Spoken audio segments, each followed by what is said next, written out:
इसमें overall lead तो फिर भी तहरीक इंसाफ को मिली है।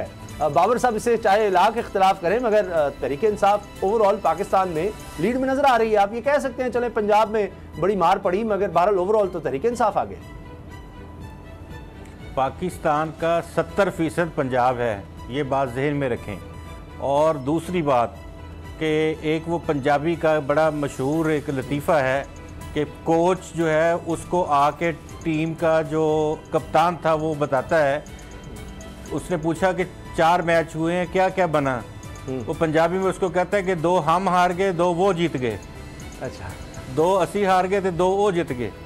ठीक, तो बात ये है कि ये बात इधर उधर करके आप जो मर्जी करें और ये कह दें कि जी वो इतने वोट पड़ गए और इतना परसेंटेज रहा और ये रहा वो रहा।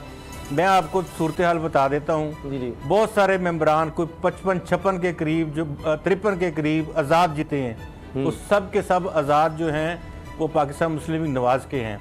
उनको कहा गया था मुख्तलिफ लोगों की जानिब से, जिम्मेदारान की जानिब से कि आप आज़ाद इंतखाब लड़ें, अच्छा तो आप जीत सकते हैं। नून लीग का नाम लेंगे तो आप फंस जाएंगे, क्योंकि यहाँ अभी बहुत सारी सूरत हाल इस तरह की चल रही है। अच्छा, तो उन्होंने आज़ाद से भी जीता, पंजाब में भी आपने सूरत हाल देख ली और बाकी सारी सूरत हाल भी आपके सामने है।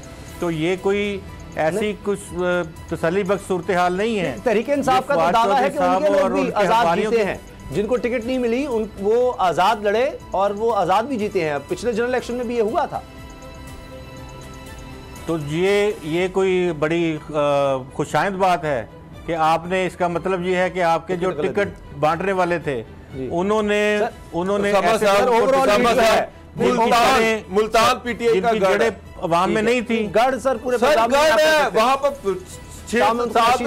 6 सीटें पीटीआई की हैं, एमएनए की। सारा मुल्तान उन्होंने जीता हुआ है और 10 सीटों में से वो 1 सीट नहीं जीत सके, 9 आज़ाद जीत गए। तो ये आप इसको क्या कहेंगे? मेरा मतलब पीटीआई 9 की 9 सीटें हार गई। सर अब आप पिक एंड चूज कर रहे हैं ना, आप देखें इस तरह तो फिर खैबर पख्तूनख्वा जाए वहां पर उन्होंने सफाया कर दी बाकी सबका, इस तरह तो फिर अब खैबर पख्तूनख्वा। मुझे एक बात बताएं, खैबर पख्तूनख्वा की नेशनल असेंबली की 37 सीटें हैं, पंजाब की 148 सीटें हैं। तो आप उससे फैसला कर लें कि अगर इसी रिजल्ट को आप आगे इम्प्लीमेंट करें जनरल इलेक्शन में तो 148 में से उस हिसाब से पीएमएलएन को मिलनी चाहिए, उन 37 में से चले तकरीबन मेरा ख्याल 44 अभी भी पंजाब में अगर हुकूमत बनाई है तहरीक इंसाफ ने। जी गुलाम साहब, उसामा गाजी साहब, पंजाब को हल्का ना लिया जाए किसी भी हवाले से। मैं आपको एक कब कह रहा हूं सर, बिल्कुल कम नहीं, जिसने भी हल्का लेने की कोशिश की है उसका नुकसान हुआ। सर पिछले जनरल इलेक्शन में तहरीक इंसाफ हुकूमत बना सकती थी पंजाब में। पंजाब के लोगों का मैंडेट पंजाब के लोगों को दे दिया जाए। सर एक मिनट, जो पंजाब का मैंडेट है, पंजाब के लोगों का मैंडेट है, वो ईमानदारी तो किसके पास भी मिले उसको दे दिया जाए। सर वो किसके पास है मैंडेट? सर वो अब वो बता दिया उन्होंने, कल बताया इलेक्शन में, पिछले इलेक्शन में इस इलेक्शन में एक फर्क है। उस वक्त वजीर आला उस्मान बुज़दार को पंजाब ने नहीं देखा था। ये अब आपने वजीर आला उस्मान बुज़दार की परफॉर्मेंस को पंजाब ने नहीं देखा था और इमरान खान साहब को अब समझ लगी कि उस्मान बुज़दार साहब जो हैं उनका वो जो कहते हैं कि उन्होंने बेतहाशा काम किया, रिकॉर्ड कायम किया, लेकिन वो किसी को नजर नहीं आता। वो पंजाबियों को भी नजर नहीं आ रहा, मुझे भी नजर नहीं आता, शायद आपको भी नजर नहीं आ रहा। आप भी आज तक ढूंढते फिर रहे हैं सर, ये काम हुआ। दूसरी चीज एक मिनट सुन लें, दूसरा अहम फैक्टर जो था वो एक मैसेज हमजा शहबाज की तरफ से और शहबाज शरीफ की तरफ से मरियम नवाज और नवाज शरीफ को गया और बड़ा तगड़ा मैसेज गया। मुझे एक बात बताए, जीबी की कैंपेन मरियम ने चलाई जी, उसके बाद आज़ाद कश्मीर की कैंपेन मरियम ने चलाई और उसका रिजल्ट आपके सामने। इवन लाहौर की दोनों सीटें जो थी वो भी पीएमएलएन हार गई। उस वक्त हम ये जिक्र कर रहे थे जी हमजा शहबाज कहाँ पर है, वो वाला ज़मीनी इलेक्शन। अब इस इलेक्शन में हमजा शहबाज और शहबाज उन्होंने जो नारा दिया वो वोट को इज्जत दो का नारा नहीं था।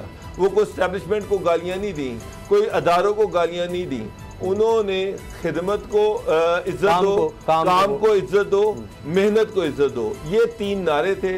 और उन्होंने प्रो एस्टेब्लिशमेंट, प्रो जो अदारे है वो वाली अप्रोच रखी। और आज आप देखें कि रिजल्ट जो था वो बिल्कुल डिफरेंट आया। अब आपने डिबेट का रुख चेंज कर दिया। आजाद कश्मीर वाला रिजल्ट नहीं आया।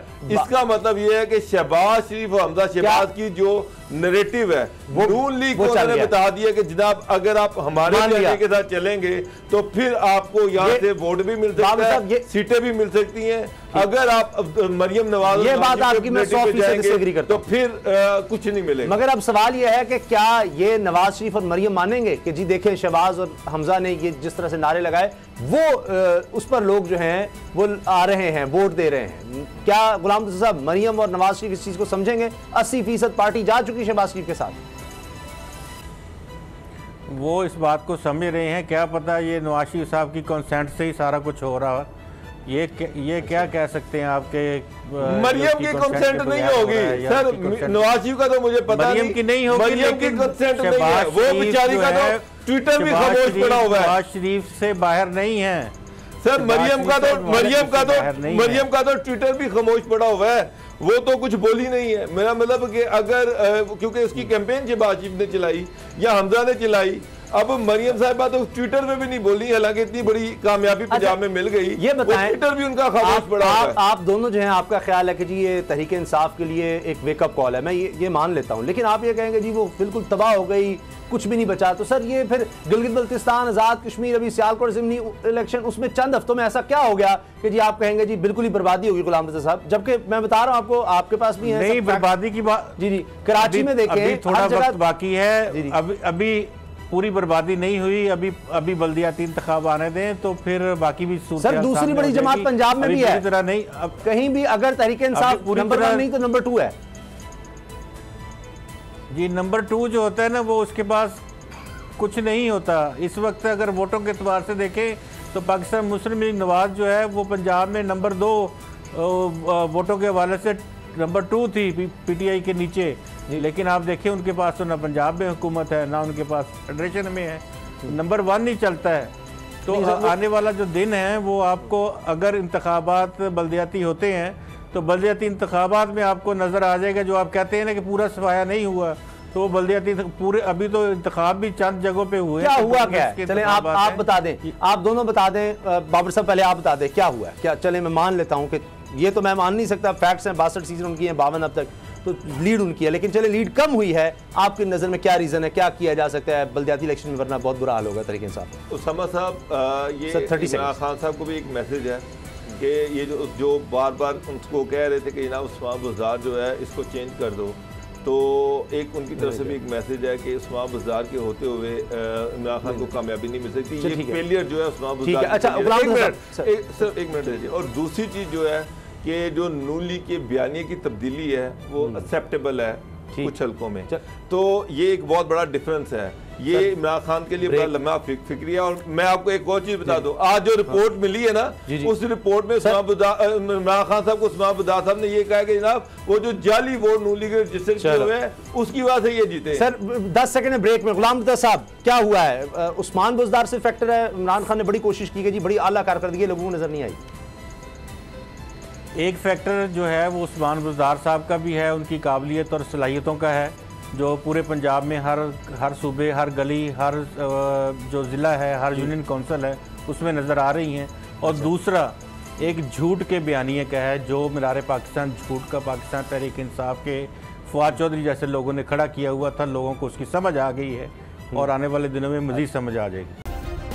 सब्सक्राइब करें और बेल दबाएं ताकि कोई खबर रह न जाए।